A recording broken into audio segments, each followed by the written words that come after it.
Welcome back to the channel. Hope आप सब अच्छे हैं। तो आज मैं आप लोगों के साथ एक ट्रैवल एक्सपीरियंस शेयर करने वाली हूँ। तो हम लोग वीकेंड में घूमने गए थे। इंडियाना ड्यून्स नेशनल पार्क करके एक जगह है यहाँ पे, वहाँ पे गए थे। तो बस उसी का एक्सपीरियंस और कैसे हम लोग कहाँ कहाँ गए और कैसे घूमे, बस वही आप लोगों के साथ शेयर करना है। तो मेरी फ्रेंड इंद्रानी के साथ अचानक प्लान बना था यहाँ जाने का, और हम लोग प्लान किए थे कि सुबह ही निकल जाएंगे ताकि जल्दी पहुँचे और वहाँ जाके एंजॉय करें। और हम लोग लगभग सुबह 9 बजे निकल गए थे। और यहाँ से टाइम लगता है मेरे घर से 2.5 आवर्स का। तो लगभग 11:30 बजे पहुँच गए थे। लेकिन एक मज़ेदार बात है कि हम लोग जहाँ रहते हैं वहाँ पे ईस्टर्न टाइम चलता है, और जहाँ हम लोग गए थे सेम स्टेट है, इंडियाना में ही है, लेकिन वहाँ पे सेंट्रल टाइम जोन चलता है, तो 1 घंटा पीछे हो जाता है। तो हम लोग 11:30 में तो पहुँचे थे, लेकिन वहाँ पे टाइम हो रहा था 10:30, तो हमारे हाथ में काफ़ी टाइम था। और रास्ते में जाते जाते हम लोगों को काफ़ी सारे अच्छे अच्छे नज़ारे मिले। उसमें से ये एक है कि ये मुझे बहुत अच्छा लगता है, और यूजुअली यूएस में काफ़ी जगहों में है, जो है पवन चक्की हम लोग बोलते हैं।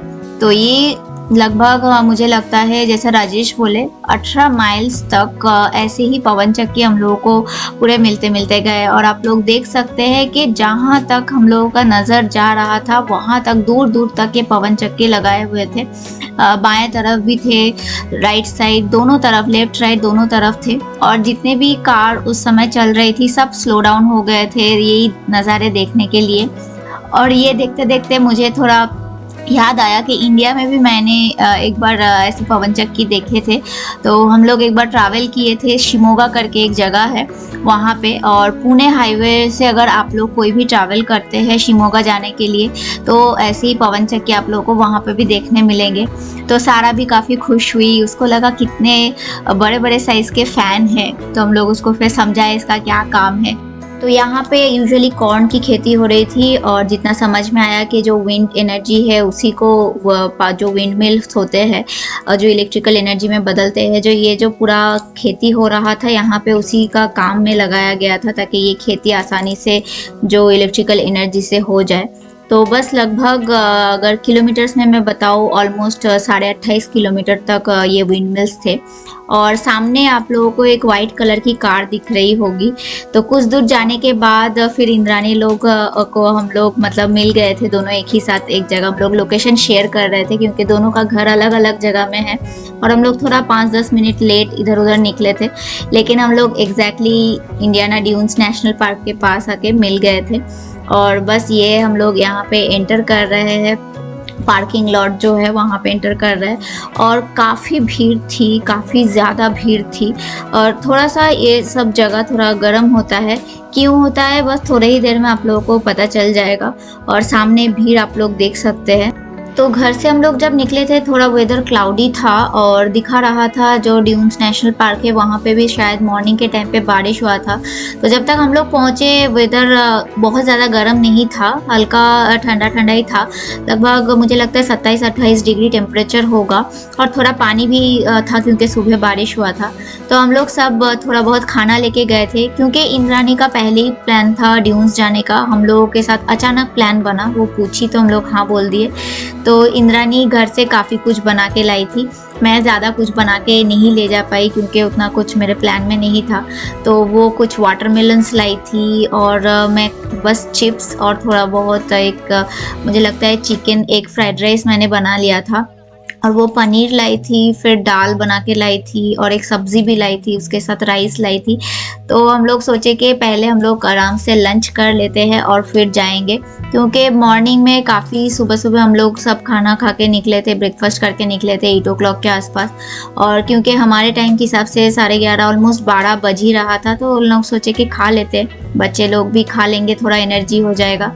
और सामान देख के आप लोगों को मुझे नहीं पता चल रहा है कि नहीं, मैं बता ही देती हूँ कि हम लोग एक्चुअली ये काइंड ऑफ एक बीच है।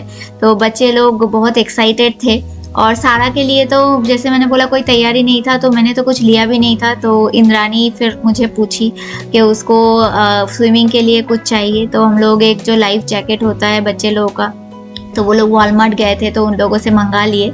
और सारा और ईशान देख सकते हैं, वो लोग बहुत खुश थे।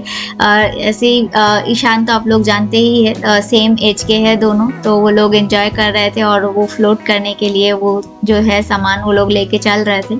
और यहाँ पे हम लोग एंटर कर रहे हैं जो ड्यून्स का जो एंट्रेंस है नेशनल पार्क का, तो वहाँ जा रहे हैं। और यहाँ पे एक शॉप था, तो सारा कुछ लाइन ही थी जो सी बीच में मतलब खेलने के लिए होता है, उस टाइप का कुछ नहीं था उसके पास। तो वो मुझे लगता है एक बकेट ली थी और उसके साथ एक जो स्पून टाइप का होता है वो था, ताकि वो सैंड में खेल पाए। तो बस हम लोग वो लेने के बाद फिर एंटर कर रहे थे।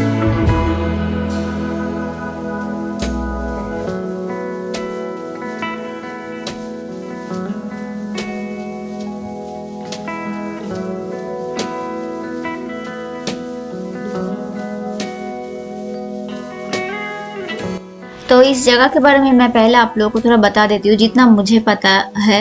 तो ये एक्चुअली एक नेशनल पार्क रिसेंटली बना है, 2019 में बना है ये नेशनल पार्क। इसके पहले इसको नेशनल लेक शोर बोला जाता था। जैसे कि आप लोग देख सकते हैं कि ये देखने में तो लग रहा है एक सी बीच है, लेकिन एक्चुअल में ये एक लेक है, जो मिशिगन लेक है उसी का एक ये पार्ट है। लेकिन ये इतना बड़ा लगता है कि ये काइंड ऑफ सी बीच ही लगता है। और क्योंकि ये लेक है तो इतना इसमें वेव उतना ज़्यादा नहीं होता है। और दूसरा चीज़ अच्छा चीज़ है कि ये सॉल्टी वाटर नहीं है, तो इसमें जैसे बच्चे लोग नहाते हैं या ज़्यादा देर तक रहने से जो सॉल्ट वाटर का जो एक इफ़ेक्ट होता है ज़्यादा वो स्किन में इफ़ेक्ट करता है, या फिर जो हवा चलता है वो भी काफ़ी चिपचिपा होता है, तो वैसा यहाँ पे कुछ भी नहीं था। और जैसा कि मैंने बताया कि हम लोग गए थे तो वहाँ पे उतना ज़्यादा गर्मी उस दिन नहीं था, धूप दिख रहा होगा आप लोगों को, लेकिन जो ये पानी है ये काफ़ी ठंडा पानी था। जैसे यूजुअली हम लोगों का जो इंडिया में होते हैं सी बीच वगैरह, पानी उतना ठंडा नहीं होता है, लगभग नॉर्मल वाटर जैसा होता है, लेकिन ये पानी काफ़ी ठंडा था क्योंकि लेक वाटर था। तो बच्चे लोग भी एंजॉय करना शुरू कर दिए थे और मैं और इंद्रानी थोड़ा दूर से ही देख रहे थे, नज़ारे देख रहे थे। और देख सकते हैं काफ़ी ज़्यादा भीड़ था, तो क्योंकि पानी काफ़ी ठंडा था तो हवा भी ठंडा चल रहा था वहाँ पे साइड, मतलब हम लोग जहाँ बैठे हुए थे। जबकि हम लोग जहाँ से चल के आ रहे थे वहाँ पे तो थोड़ा बहुत गर्मी लग भी रही थी, लेकिन यहाँ पे जब हम लोग आके बैठे तो बिल्कुल भी गर्मी नहीं लग रही थी। और यहाँ आने के बाद थोड़ा बहुत अगर कंपेयर किया जाए जैसे इंडिया के बीच का, तो मुझे जो सबसे ज़्यादा कमी लगा वो, जैसे हम लोग इंडिया में कोई भी बीच में जाते रहे, वो पूरी बीच हो या मुंबई जुहू चौपाटी बीच हो, तो वहाँ पे काफ़ी सारे शॉप्स दिखते हैं जहाँ पे हम लोग कुछ खा सकते हैं। लेकिन यहाँ पे ऐसा कुछ भी नहीं था, कोई दुकान नहीं थे, कुछ भी नहीं थे। तो सब कोई घर से अपने अपने खाने बहुत सब कैरी करके बीच में ही लाए थे। बहुत कोई लोग जिनको ज़्यादा मतलब यहाँ पे यूजुअली चलता है कोई ठंडा चीज़ बहुत ये लोग कैरी करके चलते हैं, तो सब अपना अपना खाना घर से लेके आए थे। तो वो एक चीज़ मिसिंग था, यहाँ पे कोई भी शॉप्स वगैरह नहीं थे खाने के लिए। हाँ, और एक चीज़ थी कि बीच यूजुअली काफ़ी साफ़ सुथरा था, इतना भीड़ होने के बाद भी कोई गंदगी नहीं थी यहाँ पे। तो मुझे लगता है इंडिया में भी बीचेस ऐसे होने चाहिए, क्योंकि वहाँ के बीच और बहुत सुंदर है यहाँ से। तो मुझे लगता है लगभग 1 घंटा सारा बीच में वहाँ पे खेली होगी, उसके बाद उसको बहुत ज़्यादा ठंड लगने लगी, वो लिटरली शिवर करने लगी। तो फिर उसको फिर हम लोग ड्रेस फिर से चेंज कराए। तो मैं 2-3 सेट कपड़ा लेके चली थी, क्योंकि मुझे पता था उसके पास स्विम सूट नहीं है तो ठंड लग सकती है। तो एज यूजुअल उसको ठंड लगा, तो वो थोड़ा देर के लिए हमारे पास आ गई थी। और राजेश भी थोड़ा ट्राई कर रहे थे, क्योंकि मुझे राजेश को दोनों को ही स्विमिंग नहीं आता है, इसलिए हम लोग सोच रहे हैं कि एटलीस्ट सारा को हम लोग स्विमिंग सिखाएंगे। तो फिलहाल अभी जब हम लोग गए थे तो उसको तो नहीं आता था स्विमिंग, तो इसीलिए वो जो फ्लोट वाला जो है वो उसी से स्विम करने का कोशिश कर रही थी। ईशान थोड़ा बहुत स्विमिंग सीख रहा है, तो उसको आ रहा है, तो इसीलिए मैं भी सोच रही हूँ कि सारा को स्विमिंग क्लास में दे देना चाहिए, ताकि वो स्विमिंग वगैरह अच्छे से सीख जाए। तो कुछ देर धूप में रहने के बाद सारा फिर से पानी में चली गई थी।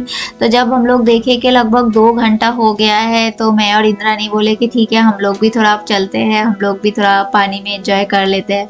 क्योंकि काफ़ी मुझे जब पानी में मैं पहली बार गई तो मुझे भी पानी बहुत ज़्यादा ठंड लगा, लेकिन कुछ देर फिर रहने के बाद फिर वो टेम्परेचर मेंटेन हो जाता है। तो यहाँ देख सकते हैं सारा फिर से आके फिर से खेलने लगी, फिर से उसके कपड़े गीले हुए। और हम लोग वहाँ पे देख रहे थे काफ़ी सारे ऐसे स्पीड बोट टाइप का चल रहा था। तो ये सब फिर इंद्रानी और समरेश काफ़ी बार यहाँ पे आए हैं, तो वो लोग बताए कि इस टाइप के जो स्पीड बोट वगैरह है ये रेंट में मिलता है। अगर आपको चलाना आता है तो आप रेंट में ले सकते हो और यहाँ पे एंजॉय कर सकते हो। और जब ये सब चल रहा था तब थोड़ा बहुत जो वेव है पानी का, तो थोड़ा ऐसे जैसे समुंदर में यूजुअली होता है वैसे आ रहे थे। क्योंकि मैंने बताया कि ये समुंदर नहीं है, ये एक लेक ही है, लेकिन इतना बड़ा है कि देखने में समुंदर जैसा लग रहा था। तो थोड़े थोड़े धीरे धीरे वेव आ रहे थे। और यहाँ पे देख सकते हैं कि सारा और राजेश बहुत एंजॉय कर रहे थे। वो लोग काफ़ी एंजॉय किए थे, ईशान और सारा बहुत एंजॉय किए थे। और यहाँ से एक्चुअली जो शिकागो है वो भी काफ़ी पास में है, मुझे लगता है कुछ आधे घंटे के ही डिस्टेंस में शिकागो था। और बहुत दूर शिकागो का डाउनटाउन भी दिख रहा था। तो क्योंकि उस दिन थोड़ा क्लाउडी था तो बहुत साफ नहीं दिख रहा था, बट थोड़ा बहुत दिख रहा था।